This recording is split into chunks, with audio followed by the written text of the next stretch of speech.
അപ്പോസ്തലന്മാരുടെ പ്രവൃത്തികൾ 4-ാം അധ്യായം. യേശു കർത്താവിന് വളരെ പ്രിയപ്പെട്ട ഒരു കുടുംബം. ആ കുടുംബത്തിൽ 3 പേരുണ്ടായിരുന്നു. അവിടെ ആ 3 പേരാണ് മാർത്ത, മറിയം, ലാസർ. ഈ ലാസർ എന്ന് പറയുന്നത് യേശു ക്രിസ്തുവിൻ്റെ സ്നേഹിതനായിരുന്നു എന്നാണ് ബൈബിളിൽ രേഖപ്പെടുത്തിയിരിക്കുന്നത്. അപ്പോൾ ദൈവപുത്രനായ ക്രിസ്തുവിന്, ദൈവത്തിന് ഈ ഭൂമിയിൽ താനായിരുന്നപ്പോൾ ഒരു ഫ്രണ്ട് ഉണ്ടായിരുന്നു, ഒരു കൂട്ടുകാരനുണ്ടായിരുന്നു, ഒരു സ്നേഹിതനുണ്ടായിരുന്നു. ആ സ്നേഹിതൻ്റെ പേര് ലാസർ എന്നായിരുന്നു. ഈ പഴയ നിയമം പഠിക്കുമ്പം ദൈവത്തിനൊരു കൂട്ടുകാരനുണ്ടായിരുന്നു, ഒരു സ്നേഹിതനുണ്ടായിരുന്നു. ആ സ്നേഹിതൻ വേറെ ആരുമല്ലായിരുന്നു, അബ്രഹാം ആയിരുന്നു. അബ്രഹാം ദൈവത്തിൻ്റെ സ്നേഹിതനായിരുന്നു. അത് വലിയ ആഴമുള്ള ഒരു സന്ദേശം തന്നെയാണ്. അതിലേക്ക് ഞാൻ പോകുന്നില്ല. കാരണം സ്നേഹിതന് വേണ്ടി തൻ്റെ ജീവനെ അർപ്പിക്കുവാനാണ് യേശു ക്രിസ്തു ഈ ഭൂമിയിൽ വന്നത്. യേശു നമ്മുടെ നല്ല സ്നേഹിതനാണ്. നിന്നെ പോലെ തന്നെ നിന്റെ കൂട്ടുകാരനെയും സ്നേഹിക്കണമെന്ന് കർത്താവ് നമ്മളെ പഠിപ്പിച്ചു. തൻ്റെ കൂട്ടുകാരന് വേണ്ടി, തൻ്റെ സ്നേഹിതന് വേണ്ടി ജീവനെ കൊടുക്കുന്നതിനേക്കാൾ വലിയൊരു സ്നേഹം ഈ ലോകത്തിൽ മറ്റൊന്നില്ല എന്ന് യേശു ക്രിസ്തു വ്യക്തമാക്കി. ചിലപ്പോൾ നല്ലൊരു ഫ്രണ്ട് നമുക്കുണ്ടെങ്കിൽ, നല്ലൊരു സ്നേഹിതൻ, നല്ലൊരു സ്നേഹിത, ചതിക്കാത്ത, വഞ്ചിക്കാത്ത, അസൂയയില്ലാത്ത നല്ലൊരു സ്നേഹിതൻ, നല്ലൊരു സ്നേഹിത നിങ്ങൾക്ക് ഓരോരുത്തർക്കും ഉണ്ടെങ്കിൽ, വാസ്തവമായി ഞാൻ പറയട്ടെ, നമ്മുടെ മനസ്സ് അവരുടെ മുമ്പിൽ തുറക്കുവാനും നമ്മുടെ ഭാരങ്ങൾ പങ്കുവയ്ക്കുവാനും ഒന്നിച്ച് പ്രാർത്ഥിക്കുവാനും ഒക്കെ കഴിയാൻ നമുക്കൊരു വലിയൊരു ആശ്വാസം തന്നെയാണ്. ലാസർ യേശുവിൻ്റെ സ്നേഹിതനായിരുന്നു, യേശു ലാസറിൻ്റെ സ്നേഹിതനായിരുന്നു. അങ്ങനെ കർത്താവ് വളരെ അടുപ്പം പുലർത്തിയിരുന്ന ഒരു കുടുംബമാണ് ബഥാനിയയിലെ ഈ വീട്. ഇത് നമ്മൾ കാണുന്നത് യോഹന്നാന്റെ സുവിശേഷം 11-ാം അധ്യായത്തിലാണ്. 11-ാം അധ്യായത്തിൻ്റെ 1-ാമത്തെ വാക്യം തന്നെ ആരംഭിക്കുന്നത് മാർത്തയുടെയും അവളുടെ സഹോദരിയായ മറിയയുടെയും ഗ്രാമമായ ബഥാനിയ എന്നാണ്. ആ ഗ്രാമം, ആ വില്ലേജ് മാർത്തയുടെയും മറിയയുടെയും പേരിൽ അറിയപ്പെടാനുള്ളതിൻ്റെ കാരണം അവരുടെ ഭവനത്തിൽ യേശു വന്നതുകൊണ്ടാണ്. ആ സ്ഥലം ഒരു കുടുംബത്തിന് പേരിൽ അറിയപ്പെടാനുള്ളതിൻ്റെ കാരണം, ആ കുടുംബത്തെ മറ്റുള്ള കുടുംബങ്ങളിൽ നിന്ന് വ്യത്യസ്തമാക്കിയതിൻ്റെ കാരണം യേശു അവരിലും ആ കുടുംബത്തിലും വന്നതാണ്. യേശു നിങ്ങളിൽ വന്നാൽ, യേശു നിങ്ങളുടെ കുടുംബത്തിൽ വന്നാൽ നിങ്ങൾ മറ്റുള്ളവരിൽ നിന്നും വ്യത്യസ്തരായി തീരും. ഹല്ലേലൂയ. അങ്ങനെ കർത്താവ് വളരെ അടുപ്പം പുലർത്തിയിരുന്ന ആ കുടുംബവും യേശുവിൻ്റെ സ്നേഹിതനായ ലാസർ, ആ ലാസർ ദീനമായി രോഗം പിടിപെട്ടു.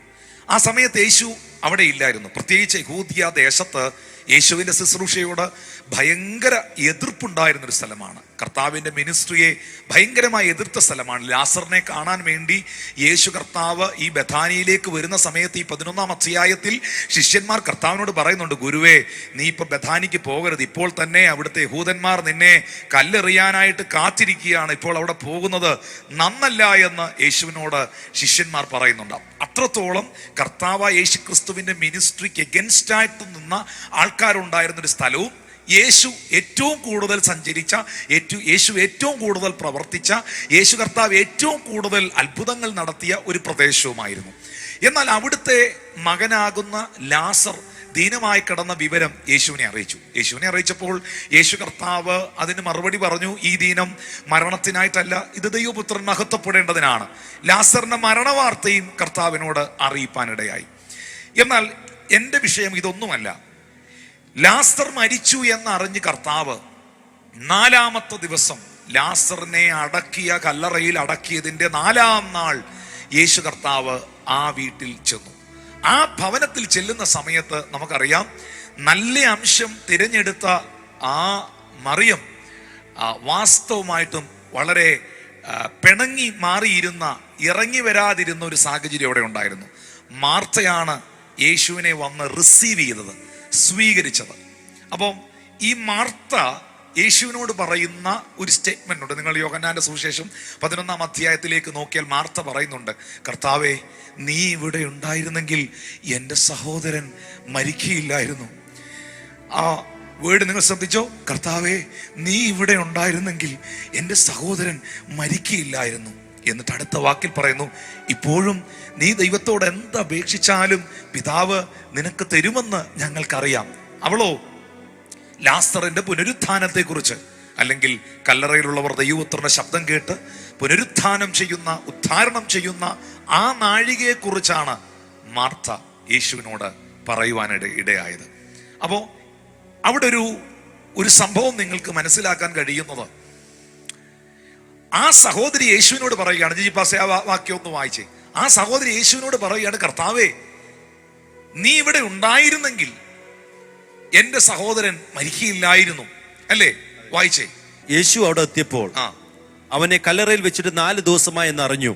ബെഥാനിയ യെരുശലേമിന് അരികെ ഏകദേശം 2 നാഴിക ദൂരത്തായിരുന്നു. മാർത്തയും മറിയയും സഹോദരനെ കുറിച്ച് ആശ്വസിപ്പിക്കേണ്ടെന്ന് പല യഹൂദന്മാരും അവരുടെ അടുക്കൽ വന്നിരുന്നു. യേശു വരുന്നു എന്ന് കേട്ടിട്ട് മാർത്ത അവനെ എതിരേൽപ്പാൻ ചെന്നു. മറിയോ വീട്ടിലിരുന്നു. മാർത്ത യേശുവിനോട്, കർത്താവേ, നീ ഇവിടെ ഉണ്ടായിരുന്നുവെങ്കിൽ എന്റെ സഹോദരൻ മരിക്കയില്ലായിരുന്നു. 21-ാം വാക്യം, യോഹന്നാൻ 11:21. കർത്താവേ, നീ ഇവിടെ ഉണ്ടായിരുന്നെങ്കിൽ എന്റെ സഹോദരൻ മരിക്കത്തില്ലായിരുന്നു.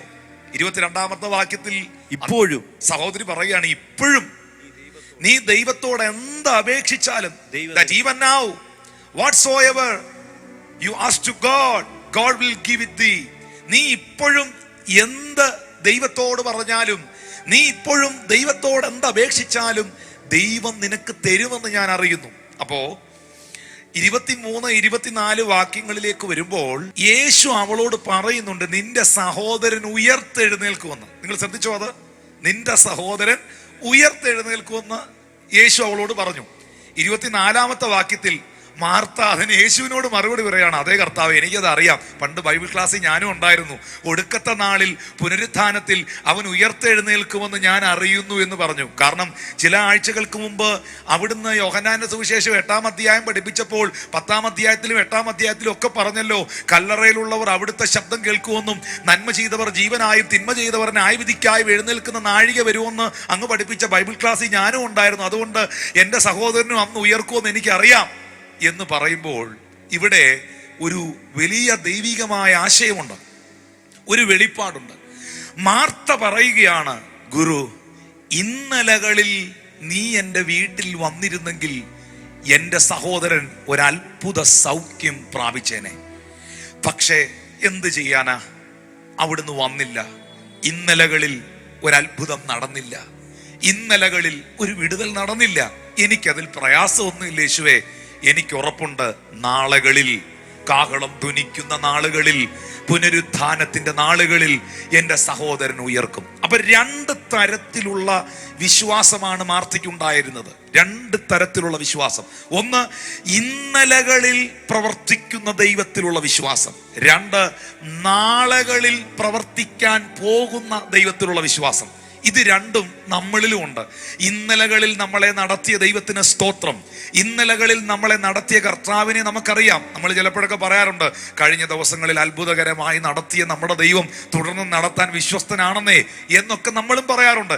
ഇന്നലകളിൽ പ്രവർത്തിച്ച ദൈവത്തെ, ഇന്നലകളിൽ അത്ഭുതം ചെയ്ത ദൈവത്തെ നമുക്കറിയാം. നമ്മൾ അവൻ്റെ പൊന്നുനാമത്തിന് സ്തോത്രം ചെയ്യാറുണ്ട്. എന്നാൽ ചിലപ്പോൾ നമ്മൾ പറയാറുണ്ട്, സാരമില്ല, ഇപ്പോഴത്തെ പ്രശ്നമൊന്നും ഓർക്കണ്ട, വറീഡാകണ്ട, വരുന്ന നാളുകളിൽ. പ്രവാചകന്മാരും അങ്ങനെ പറയുന്ന, മകനെ, വരുന്ന നാളുകളിൽ, അല്ലേ?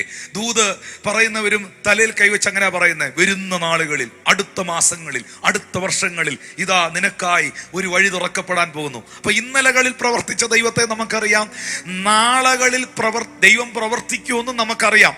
ആ 2 ഉറപ്പുള്ളവർ ഒന്ന് ചേർന്ന് അല്ലേലിയ പറഞ്ഞേ, something is better than nothing എന്ന് പറയുന്നത് പോലെ ആ 2 ഉറപ്പുള്ളവർ ഒന്ന് ചേർന്ന് ദൈവത്തെ സ്തുതിച്ചേ. ഇന്നലകളിൽ പ്രവർത്തിച്ച ദൈവത്തിന് സ്തോത്രം. ഇപ്പം പ്രശ്നങ്ങളൊക്കെ ഉണ്ടെങ്കിലും അതൊക്കെ മാറും, നാളുകളിൽ ഒരു അത്ഭുതം നടക്കും എന്ന ഉറപ്പ് എനിക്കുണ്ട്. ഈ 2 വിശ്വാസവും മാർത്തയ്ക്കുണ്ടായിരുന്നു. അതുകൊണ്ടാണ് അവൾ പറഞ്ഞത്, കഴിഞ്ഞ ദിവസം നീ എൻ്റെ വീട്ടിൽ വന്നിരുന്നെങ്കിൽ എൻ്റെ സഹോദരൻ മരിക്കില്ലായിരുന്നു. സാരയില്ല, അടുത്ത നാളുകളിൽ, പുനരുത്ഥാന നാളുകളിൽ അവൻ ഉയർത്തെഴുന്നേൽക്കും. പക്ഷേ ആ വാക്കിന്റെ മുൻപിൽ യേശു പറഞ്ഞ മറുപടിയാണ് ശ്രദ്ധിക്കേണ്ടത്. അവനെ വെച്ച സ്ഥലം എവിടെ? അവനെ വെച്ച സ്ഥലം എവിടെ എന്ന് പറഞ്ഞാൽ എന്താണ് അതിന്റെ അർത്ഥം? അതിന്റെ അർത്ഥം ഇത്രയേ ഉള്ളൂ, മാർത്തേ, ഇന്നലകളിൽ പ്രവർത്തിച്ച ദൈവത്തെ കുറിച്ച് നിനക്കറിവുണ്ട്. നാളുകളിൽ പ്രവർത്തിക്കും, നാളുകളിൽ ദൈവം ഒരു അത്ഭുതം ചെയ്യുമെന്ന് നിനക്ക് വിശ്വാസമുണ്ട്. പക്ഷെ നിനക്കറിയാത്തൊരു വെളിപ്പാട് ഞാൻ നിന്നോട് പറയാം, നിനക്കറിയാത്തൊരു സത്യം ഞാൻ നിന്നെ അറിയിക്കാം. ഞാൻ ഇന്നലകളുടെ ദൈവം മാത്രമല്ല, ഞാൻ നാളുകളുടെ ദൈവം മാത്രമല്ല, ഞാൻ ഇന്നിന്റെയും ദൈവമാണ്. അവനെ വെച്ച സ്ഥലം എവിടെ? ഇന്ന് നിന്റെ സഹോദരൻ ഉയർക്കാൻ പോവുകയാണ്. ഇന്ന് നിന്റെ വീട്ടിൽ ഒരു അത്ഭുതം നടക്കാൻ പോവുകയാണ്. ഇന്ന് ദൈവം നിനക്ക് വേണ്ടി ഒരു പ്രവൃത്തി ചെയ്യാൻ പോവുകയാണ്. അങ്ങനെങ്കിൽ എത്ര പേർ പറയും, എന്റെ യേശു ഇന്നലകളുടെ ദൈവം മാത്രമല്ല, അവൻ നാളുകളുടെ ദൈവം മാത്രമല്ല, അവൻ എന്റെ ഇന്നിന്റെ ദൈവമാണ്. Jesus Christ is same yesterday, today and forever. യേശു ക്രിസ്തു ഇന്നലെയും ഇന്നും എന്നേക്കും മാറ്റമില്ലാത്ത ദൈവം. അതുകൊണ്ട് ഇന്നലകളിലല്ല നാം ജീവിക്കേണ്ടത്, നാളുകളിലല്ല നാം ജീവിക്കേണ്ടത്. നമ്മുടെ ഇന്നുകളെ അത്ഭുതകരമായി നടത്തുന്ന ഒരു ദൈവമുണ്ട്. അതുകൊണ്ട് ആ കൈകളൊന്ന് ഉയർത്തിപ്പിടിച്ചേ. പരിശുദ്ധാത്മാവിന്ന് ആ നിയോഗം തരുമ്പോൾ പ്രിയ ദൈവമക്കൾ കൈകൾ ഉയർത്തിപ്പിടിച്ചേ.